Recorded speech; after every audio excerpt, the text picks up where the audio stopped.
नमः शिवाय दर्शक मित्रों, आज के हमारा वीडियो का शीर्षक है व्हाट इज़ माइंड, मन क्या है। अगर मन को समझना है तो मन का साक्षी बनना होगा, तभी मन को समझ पाएंगे। मन के भीतर प्रवेश करके मन को समझा नहीं जा सकता। आपने कभी ख्याल किया है कि आपका मन या तो भूतकाल में चलेगा या तो भविष्य काल में चलेगा। आपका मन हमेशा भविष्य की चिंता करता है या तो भूतकाल के लिए अफसोस करता है। और जो आपके पास नहीं है वही भोगने की अभिलाषा आपको मन करता है। आपका मन हमेशा उलझाव को उत्पन्न करता है। जो आपके पास नहीं है वही पाने की दौड़ में आपका मन आपको लगाएगा, लेकिन आप पूरी जिंदगी आपकी दौड़ने में लग जाती है।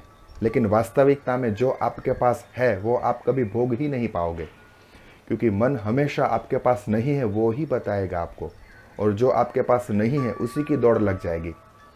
पूरी ज़िंदगी दौड़ने में निकल जाती है, लेकिन पता ही नहीं चलता कि वास्तविकता में हम दौड़ किसके लिए रहे हैं। अगर आप शांति से बैठ के एक बार सोचो कि कौन सी चीज़ आपको सुख या शांति दे सकती है, तो आपको कोई चीज़ मिलेगी ही नहीं, क्योंकि वास्तविकता में कोई ऐसी चीज़ बनी ही नहीं है जो आपको सुख या शांति दे पाए। ये सिर्फ आपके मन का एक उलझाव है। इसीलिए अगर मन को समझना है तो मन को वर्तमान में लाना होगा, क्योंकि सब कुछ आप पा ही नहीं सकते। सिकंदर से पूछो, मरते वक्त सिकंदर ने कहा था कि मेरे दोनों हाथ खुले रखना। क्या मतलब है सिकंदर इस बात का? क्या कह रहा है सिकंदर?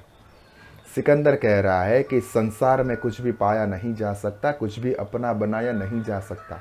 शून्य था और शून्य ही रहेगा। काश इस सत्य को स्वीकार कर लिया होता तो परमात्मा उतर आता। ये पूरा संसार आपके मन में बसा हुआ है। वास्तविकता में संसार है ही नहीं। लोग हमेशा कहते हैं कि ज़माना बदल गया है, समय बदल गया है। वास्तविकता में कुछ भी नहीं बदला। लोगों की मानसिकता और लोगों के मन बदल गए। 9 ग्रह, 12 राशि, 27 नक्षत्र कभी बदले क्या? इतने सारे वेद है, उपनिषद, श्लोक है, मंत्र है, स्तोत्र है, कुछ भी नहीं बदला। सिर्फ लोगों की मानसिकता बदल गई और लोग ये कह रहे हैं कि समय बदल गया, ज़माना बदल गया। कुछ भी नहीं बदला। सब कुछ वैसा का वैसा ही है, जैसा पहले था वैसा ही सब कुछ है। लेकिन हमने पूरे संसार को हमारे मन में बसा लिया।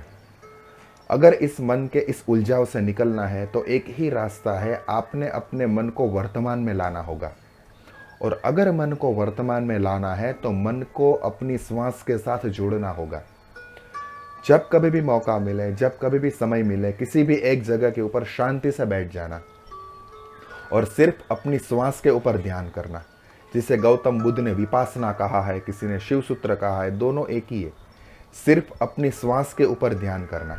जैसे जैसे आप अपनी श्वास के ऊपर ध्यान करते जाओगे, आपके मन के अंदर विचार बढ़ने शुरू हो जाएंगे।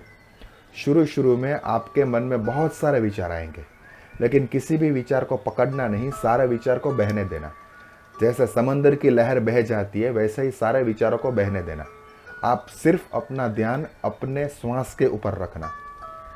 जैसे जैसे आपका अभ्यास बढ़ता जाएगा, आपके मन के अंदर स्थिरता आनी शुरू हो जाएगी और आपका पूरा मन वर्तमान में स्थिर हो जाएगा। जैसे ही आपका मन वर्तमान में स्थिर होगा, आपको एक अलग ही प्रकार की मानसिक शांति का अनुभव होगा और आपका जीवन एक नए आयाम में प्रवेश करेगा। यही सत्य है, यही वास्तविकता है कि सिर्फ अपने मन को अपनी श्वास के साथ जोड़ दो, क्योंकि जो कुछ भी है वो वर्तमान ही है। कल कभी था ही नहीं और कल कभी आएगा ही नहीं।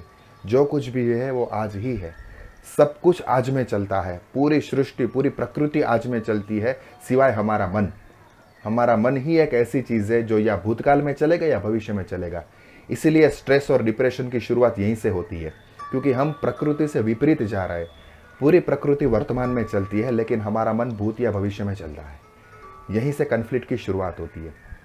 इसीलिए जब कभी भी समय मिले, अपने मन को अपने श्वास के साथ जोड़ना। इस अभ्यास को बढ़ाते जाना, आपको मानसिक शांति का अनुभव होना अपने आप शुरू हो जाएगा। आशा करता हूँ ये वीडियो आपके ज्ञान में वृद्धि करेगा। नमः शिवाय।